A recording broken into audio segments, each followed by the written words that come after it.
Id-dilettanti ta' tliela tal-karozzi u l-muturi jinsabu pass seqreb li jkollhom post fejn jipprattikaw id-delizzju tagħhom. Dan għax it-tlieta il-Gvern ippubblika sejħat interess tal-konċessjoni ta' disin bini u operat ta' ċirkwit tal-muturi u l-karozzi. Il-proġett mistenni jinkludi wkoll korsa għal go-karts, muturi żgħar u scooters.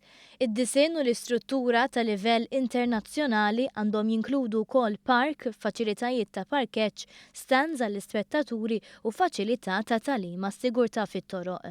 Tonio Cini, President tal-Malta Motorsport Federation, tkellem dwar l-importanza ta' dan il-proġett. Hija l-ewwel ħaġa l-futur tal-isport tagħna. Preżentement m'għandniex fejn insuqu speċjalment go-karts professjonali, mod il-xofira tagħna, is-sewwieqa tagħna titilgħu barra minn Malta biex jagħmlu testing. Preżentement kulħadd qed isuq kemm muturi u kemm karozzi jitgħallem fit-triq.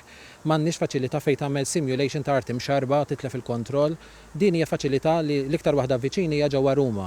Din is-sejħat interess hija bbażata fuq numru ta' rakkomandazzjonijiet li ħarġu minn rapport magħmul mill-organizzazzjonijiet varji tal-motorsports.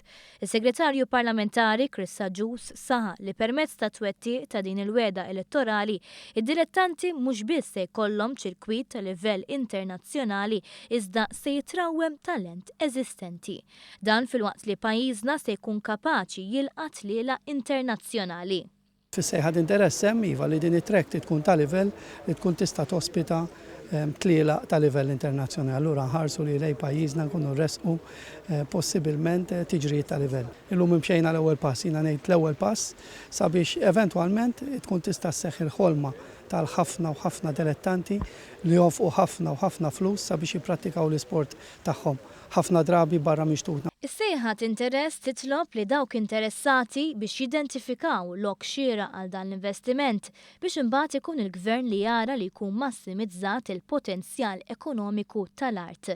Is-Segretarju Parlamentari Aġus sostna wkoll li minkejja li s-sottomissjonijiet se jintlaqgħu sal-aħħar ta' Jannar diġà kien hemm numru konsiderevoli ta' applikanti li wrew interess mal-privatization unit u għalhekk dan jawgura tajjeb li l-proġett ikun ta' suċċess.